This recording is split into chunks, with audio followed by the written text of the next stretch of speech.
Okay, good morning everyone. Chazak, Baruch, thank you for joining us on this beautiful Monday morning as we are studying together Perashat Vayera. Vayera elav Adonai be'elone mamre v'hu yoshev petach ha'ohel kehom hayom. We know our Perashat begins with the famous Haknasat Orhim of Avraham Avinu.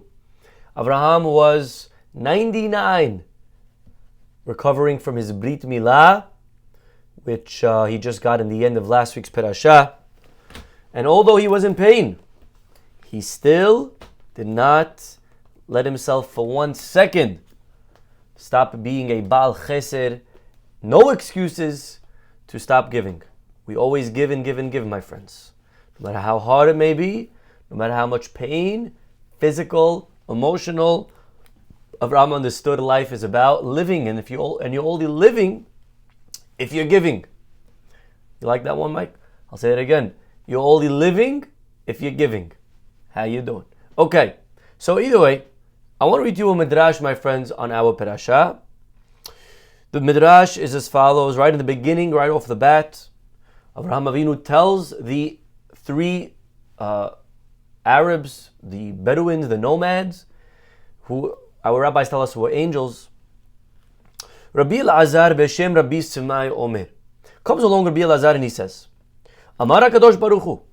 God says to Abraham, Ata amarta, you offered water, yukahna me'at mayim, you offered these guests water. And this is, by the way, this may sound very similar to a Gemara in Baba Metzia, which it is, but we're reading the Midrash over here. The Midrash Rabbah says, God said to Abraham, you offered the guests water, Hayecha, by your life. Ani porei lebanecha, I will repay your children. Bamidbar, in the desert. By Yishuv, in the settlement, Israel. Uvele'atid lavo, and in the times of the Mashiach, with water. And the Midrash goes on to elaborate how the Jewish people received water. In the desert, they received in Israel, and we're going to receive Be'ezat Hashem when Mashiach comes, water. All in the merit of the water that Avraham gave to these guests. And the pasuk, not to go through all three examples, but the pasuk for the desert, we know, Az yashir Yisrael tashira azot, ali be'er einu la. The Jewish people received water for 40 years in the desert, the well of Miriam. And the Midrash is saying that was all thanks to the water that Avraham Avinu gave to the guests on that day after his Brit Milah. In Israel, we received water, and le'atid lavo, we receive water. But the Midrash continues. God says to Avraham, Ata amarta v'rachatzu raglechem, you also wash their feet, and therefore I will reward your children by cleansing their feet in the wilderness, in the settlement, and in the Mashiach time. In the desert, we wash our feet, like the pasuk says, "V'arhatzach b'mayim," I bathed you with water. In Israel, and so on and so forth. Continues. God says to Abraham, "Ata amarta v'hisha'anu tahat ha'etz," you rewarded the guests with shade. By your life, I will repay your children with shade. Of course, we know we got in the wilderness for 40 years shade, like the pasuk says, "Paras anan lemasach." He spread out a cloud for shelter. The Jewish people we had Sukkot. We had a mitzvah. We have a mitzvah today of sitting in a sukkah to remember the shelter that we got for 40 years in the desert. And the Midrash is telling us that the only reason we got that shelter was because Avraham Avinu provided shelter. So we got shelter, we got water. Continues the Midrash, it's not done. Il habakar rat Avraham. Avraham ran to get meat. God says, I will repay your children in the desert with meat. And then Avraham says, Vehu omed alehem. He says, I'm standing over you. And God says, I will be over to watch them. And over here we find something very interesting. And again, you may be familiar with a similar midrash, but basically, we got the merit. The midrash is here is telling us that the good things that we got in the desert as a Jewish people for 40 years were in the merit of Avraham Avinu. Now this may bother you. You may be asking a question, because the truth is we know, in whose merit did we get the water? I actually said the answer before. The water was in the merit of Miriam. And we know that the clouds were in whose merit? They're in the merit of Aaron, very good. And the man, the bread, in whose merit? In the merit of Moshe. And when Aaron died, we lost the clouds. And when Miriam died, we lost the water. When Moshe died, we lost the man. And so we have a seeming question, seeming contradiction. We have a problem here. It sounds like on the one hand that we got all of these things in the merit of Avraham. On the other hand, we got these things in the merit of Moshe, Aharon, and Miriam. And Rav Chaim Shmulevitz answers this midrash. And he says something very simple, but I think very deep. The answer he gives is based on a mashal. He gives a very beautiful parable. You know, you look at a tree, a beautiful big tree. How did that tree get there? Well, there was a seed. There was a small seed. And that small seed was planted in the ground. And then that plant, the seed, right, through germination, grew and grew and grew. And then finally, with water and sunlight and soil, became this huge, humongous tree. It didn't start off as a tree. It started off as a little seed. It says of Chaim Shmulevitz, the seeds of Avraham Avinu. Avraham, a little bit of water he gave a guy in the street one day. He did a little bit of shade, gave the guy some bread. But says of Chaim Shmulevitz, these seeds sprouted and they grew and grew and grew, and the nutrients were provided by Avraham, by Moshe, by Miriam, by Aharon, and then those seeds, they grew into being these huge clouds for 40 years for 600,000 people, and man for 600,000 people, and water for 600,000 people. It didn't start there. It started with a little water, a little shade. How big was the tree in the desert that he gave those three guests? A tiny tree. That tree grew till it covered a camp of 600,000 people. And Rav Chaim Shmulevitz says we learn from here a very powerful lesson. And that is that in life, start with one small act. Greatness doesn't begin with great deeds. People don't become Baal Chesed with the big stuff. You don't become that. You know, we hear stories of people, and we like those big stories, and we're waiting, when is that big story going to come to my table, to my hands? But really, we don't become great with the big story. We don't start with the big story. We start with a small little seed. And a small little seed is very powerful. Even if that seed, by the way, is not very pure. It's a good deed. It may not be so l'shem shamayim, so altruistic. We spoke in the past about the idea of doing a mitzvah lishma, proper, for the proper reason. But even if the small deed is not done for the right reason, it's a good deed. It has merit. Remember Og? Og went and told Avraham that his nephew Lot was captured. And Avraham went to rescue his nephew Lot. And because of that good deed, 400 years later, Moshe Rabbeinu was afraid that maybe Og will defeat him because of the merit that he had, because of that good deed. And again, let's remind ourselves that that good deed of Og was not something that was really meritorious. The good deed of Og was lacking tremendously. He did it for the wrong reason. He did it so that Avraham he thought would die in the battle. And he'll be able to marry Sarah. But still, the idea is the same. At the end of the day, what we learn from here, just like again, a tiny seed grows and grows. So one act done by Og, even if it wasn't a perfect act, but it was a good act, that's going to grow. It's going to become something very, very big, something very strong, something very powerful that Moshe Rabbeinu himself was worried about 400 years later. And this is how, this is in life, something very important to remember this yesod. Our rabbis tell us, Avera goreret avera.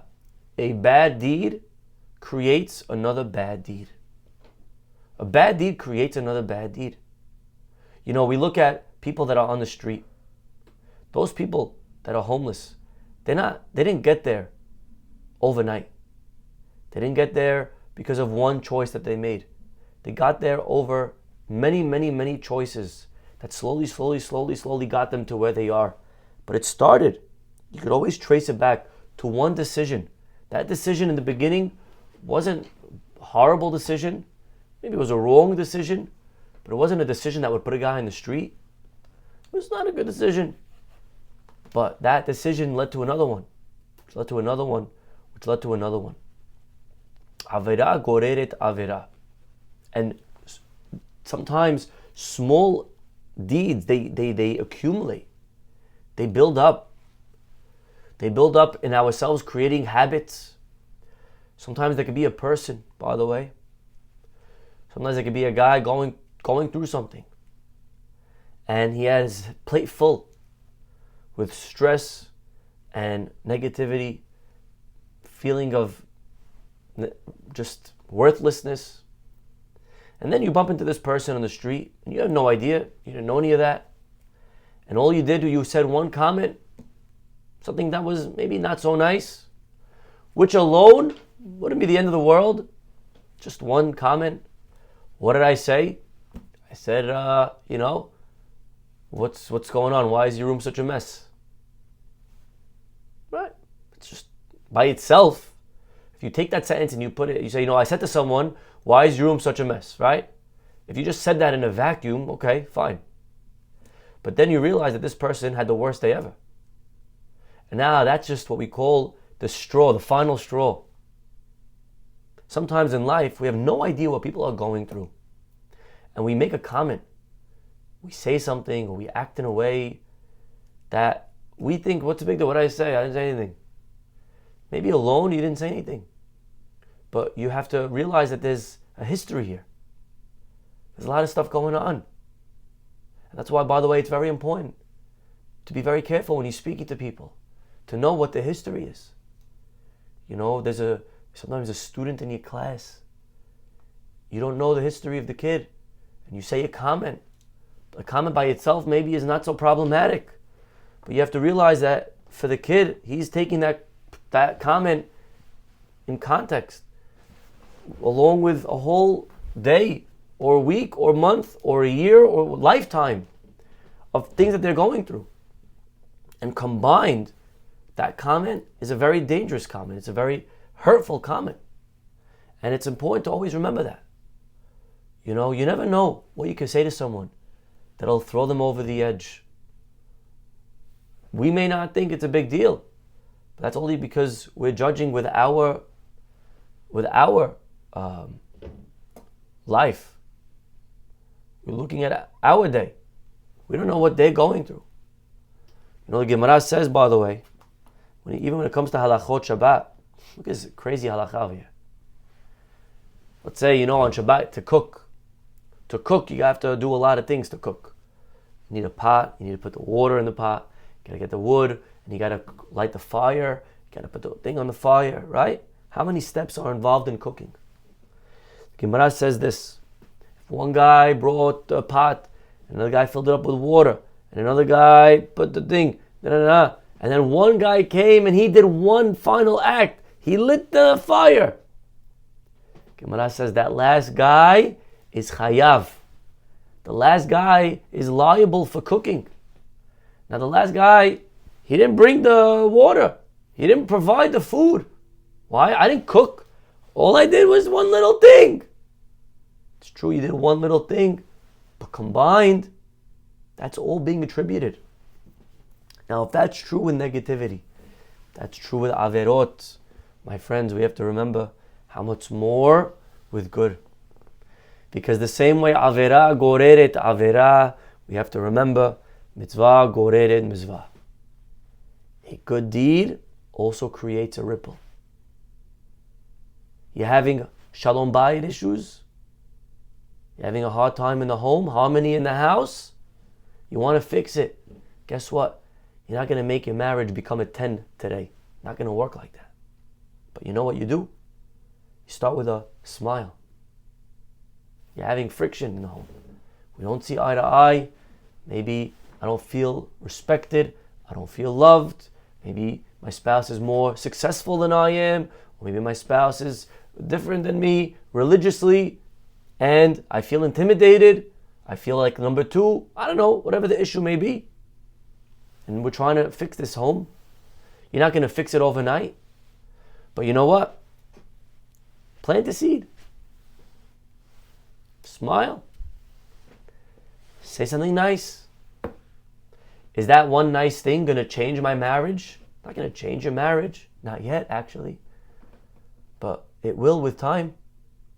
Because you come home and your spouse had a hard day. And you say a nice thing. You say a little, hi, how are you? How was your day, honey? You look good today. And then that alone doesn't do anything. But that gets the ball rolling a little bit. And that mitzvah creates another mitzvah. And it creates another good feeling. And one word could grow and grow and grow. Like a seed grows into a tree. And you say, wow, how'd you plant the tree? You say, I didn't plant the tree. I just planted a seed. The seed grew into a tree. In life, our job is to plant seeds. Plant seeds. Do small, good deeds. You never know how far that will take you. You'll be surprised. Trust the system. Trust nature. Trust the rabbis. They tell us a good deed will breed another good deed. Just start with one small one. Sometimes we get overwhelmed. We see this huge mountain. How am I going to climb it? How am I going to plant a whole tree? You don't have to plant the tree. You're planting the seed. You're doing one small act. That's the only thing that we have to do. We have to just start. Lo alecha hamlacha ligmor. You don't have to finish the whole thing. You don't have to accomplish. It's maybe insurmountable. To get my marriage to a 10, how am I going to, you know how many years of fighting we have already? Of ignoring we have? But start with a small good deed. A little nice word. That act, it's contagious. It breeds another good act. Person's trying to get healthy. I'm going to start lifting 100 pounds. You're right, you can't lift 100 pounds today. Go to the gym for 5 minutes. Just go. Just start today. Start today. You want to learn? No, I don't learn Gemara, finish Shas. Whoa, where'd you go finish Shas? How'd you get to finishing Shas? Go to shul. Go to a class. Start with one. Just start with one. You never know what that one could breed. I saw a beautiful line one time.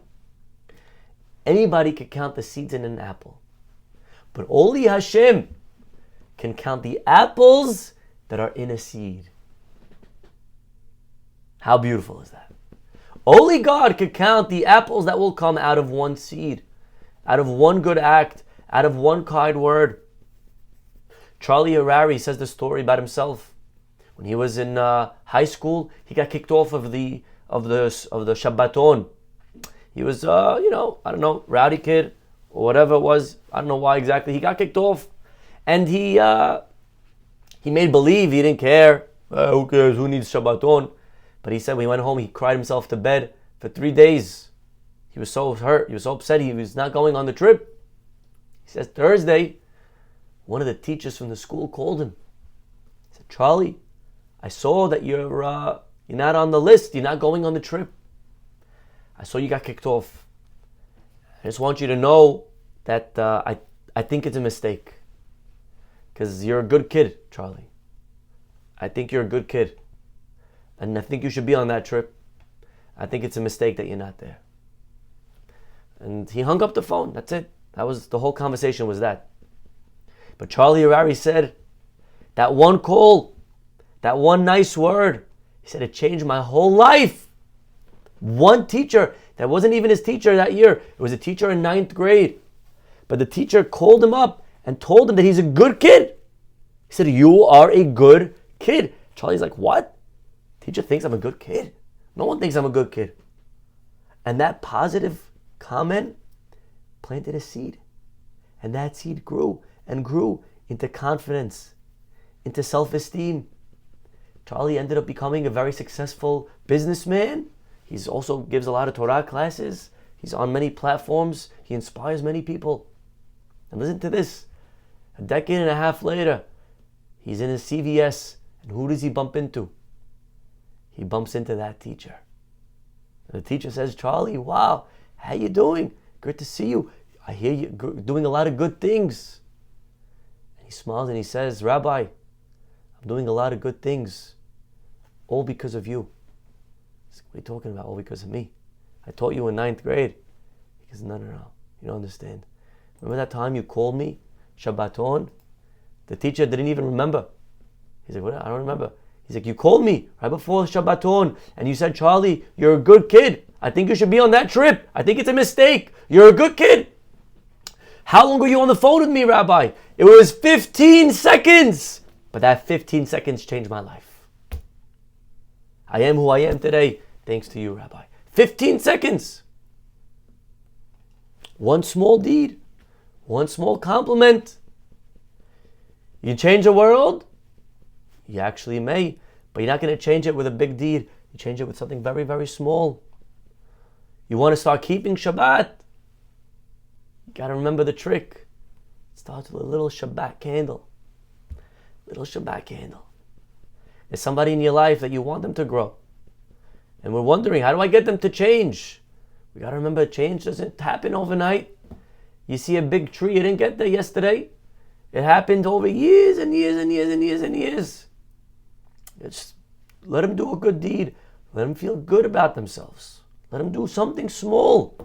Just let them plant one seed. Let them come to Kiddush. Even if it's just for the food. But just come. Just start. Just do something small. You'll be surprised. You're trying to write a book. Write a book. How am I going to write a whole book? Oh my God. How am I going to write it? What's it going to be about? You know what? Just write the first sentence. That's what they say. Just write the first sentence. Let your fingers start moving. Just start typing. And then you'll see the thoughts start coming in. And all of a sudden, look, you have a whole book. It starts with one sentence. Just start. Don't worry about the book. Just start today. Plant the seed. You want to go out with someone. You want to get married. How am I going to... Sometimes you get overwhelmed. I get intimidated. I'm going to take them out. I get nervous. Got to see if it's the right one. Are they going to say yes? They may not like me. Got to go out. Got to do all these things. But you know what? Don't worry about that. Just go for a coffee. Just go for a coffee. There's thousands of singles in the shul. Yeah? Forget that. Just take one. Go for a coffee. That's how you're going to get married. You're not going to get married if you're going to try to think about all the things, line them up. Just go for a coffee. You never know. You never know. My friends, you never know. 1 year ago, 11 months ago, and a week, we had in the shul right here, we had a singles dinner. Listen to this story. We had a singles dinner. And we're doing the kiddush in the lobby, the cocktails. And a girl comes over to me and she goes, we invited 50 girls and 50 boys. That was what it was. It was a shul, you had to sign up. Girl comes over to me in the kiddush upstairs. She goes, Rabbi, there's no guys. I said, there's 50 guys, actually. She goes, no, Rabbi, there's no guys here. There's no guys. I said, listen, maybe he's not here. Maybe his brother's here. Maybe his uncle is here. I don't know. Someone's here, maybe. Just put your best foot forward. Just be your best self. You're here. You paid. You came. Just be positive. Okay. She listened to me. She went. She stayed. She didn't leave. And she stayed. She was just upbeat the whole night. Okay. We go down to the dinner. Half hour later, we're in the social hall. We're eating. 100 people, -5, 95 people. Everyone's there, except all the tables are filled, round tables, 10 on a table, except for my table. I'm there with my family, and then there's 5 other empty seats on the table. The last 5 people that didn't show up, who are they? I had no idea. Okay, I'm eating, enjoying a Shabbat meal with the family. I'm working the room. Beautiful. All of a sudden, 5 boys walk into the social hall. They walk in, and they're,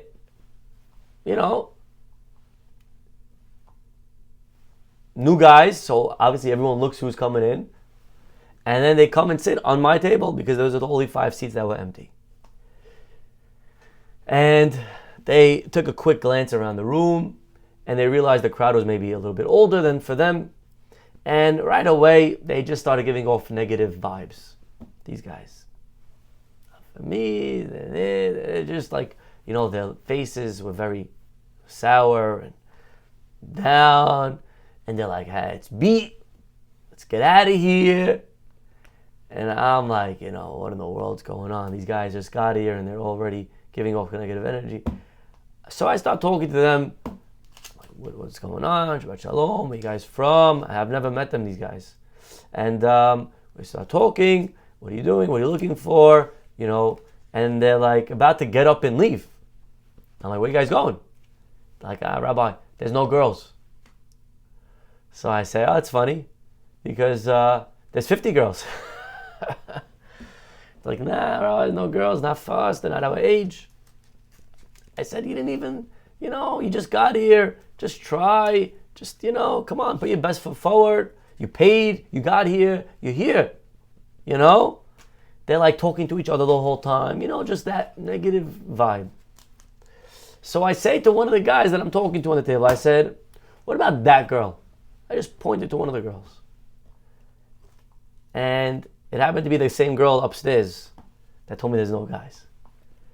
And he turns around and he's like, it's not for me. I'm like, you didn't even look. You didn't even turn around and look. You just gave you didn't even see which one I'm talking about. Just at least look. He's like, okay, fine. He turns around. He's like, which one? I said, that one right there. He looks at her. He's like, yeah, she looks nice. I said, okay, she looks nice. So? He said, all right, let me get a drink. Maybe I'll get a drink and then I'll go afterwards. He gets up, he goes to the bar, waiting on the line. This girl comes to the table. Rabbi, who's that guy? I said, well, you should know that he's interested. She goes, yeah, he just, he's at the bar. He just needs a drink. She goes, Rabbi, you don't know. I'll go to him. I don't mind. I'll introduce myself to him. Now, I thought, I don't know, the guy should approach the girl. I'm old school like that. My wife was sitting there, and thank God for her. She was like, no, stop it. If you want to go to him, good for you, go. She goes, yeah, you don't know me, I'll go. She gets up. She walks over to the bar. She stands on the line right behind the guy, and she starts talking to him. I'm like, okay, nice. Anyways, I continue talking to the other people on the table. I look up 5 minutes later. They're not there. I scan the room. I see them two sitting alone in the corner, talking to each other, each one holding a drink, having a great time. I said, wow, okay, beautiful. At least they spoke. Saturday night, she calls me up. She says, Rabbi, I just want you to know we're going out this week. What? Yeah, we spoke, and at the end, he reached out to me tonight, and we're gonna go out for dinner. I said, okay, that's great. She's like, no, but we're not getting excited, Rabbi. We're not getting excited. It's just the first date. It happens all the time. I'm like, no, we're not getting excited. We're not getting excited. It's okay. And that's it. She went out, and again, I forgot about it. She calls me a couple of weeks later. She says, how you doing, Rabbi? I said, oh, how's it going? She said, I thought she was going to give me the bad news. She's like, I just wanted to fill you in. We're going out again. We've been going out for 2-3 weeks already. We're going out on our 4th date. I'm like, hello? 4th date? She's like, no, we're not getting excited. We're not getting excited. It happens all the time. I'm just letting you know. I said, okay, I'm not going to get excited. And the 4th date turned into a 4th month. And it turned into 1 year later, 2 nights ago, Saturday night, where he proposed and she said yes. And Baruch Hashem, they are on their way to building a beautiful home. A Bayit Ne'eman B'Yisrael. Mabruk to Albert Hannon and Margot Kamen. And this is the couple from last year, the success. But my friends, you know how it started? It started with a girl deciding, I'm here. Let me put my best foot forward. It started with a boy deciding not to leave a dinner that he already signed up to. By the way, he wasn't even supposed to sign up. He'll tell you that story. He wasn't even going to be there. He happened to come for the dinner. And just sign up. Just go. Just get a coffee, get a drink. Say hello. Just say hello. So this is my message to all those singles out there that are guys, that are girls. Plant a seed. Just plant a seed. You don't got to see it through to the end. You don't got to get married tomorrow. You don't have to have a whole plan. You don't have to love the person. You just got to say hello. You know what? Plan a coffee. Just, you know what? I challenged the guys on Simchat Torah. I said, you're going to see 1,000 girls today. I challenge you just to get one number. That's my challenge. You know, just start with getting the number. Get the number. You make the call, you go out, and then, you know what? You have this beautiful tree, and you build this beautiful family. And you say, wow, how do we build this? You look at couples that are married for decades and decades, and all the grandkids, and it always starts with one seed. It starts with a little, just positivity, little excitement, just good energy, just putting good, being good, doing good. Mitzvah goreret mitzvah. I promise you, not me, our rabbis, they're promising us. Right now you're going to hang up. You're going to have a choice to make after you listen to this class. What are you going to do? You're going to pull out your phone and do something that's not so healthy. You're going to pull out your phone and do something that's very healthy. But you pick. But it's just one small deed that could sometimes, it could change the next 3 hours of your day. Whether your next 3 hours are productive or not, whether you feel good, and then you feel good about your day, and then you go home, you feel great, and then you're good to your wife, you're happy, you're smiling to your husband because you feel good, and then they feel good, and then the Shalom Bayit's good, and then you're nice to the kids, and everyone's nice. And it started, you know why? Because you decided to listen to a class at 9 a.m. instead of maybe listening to nonsense. It started with a good decision that you said, okay, let me call my mom. I haven't spoken to her. How you doing? Call a family member. Let me read a Tehillim, a chapter. Just do good. Just do one mitzvah. Mitzvah goreret mitzvah. The reward is the ripple. The ripple. Every act is creating one. Our job is to make sure that the first one is one for good. Whatever direction we're in, doesn't matter. You could stop right here, pivot, and make a correct choice. In your relationship with Hashem, your spouse, with your health, whatever it is, one right choice. Good choice, breeds another, and then you look back and you realize that you planted the most beautiful trees. You filled the world with such amazing good stuff. Okay, my friends, we'll stop over here. Have a wonderful day, and hopefully we'll see you all tomorrow. Bye-bye.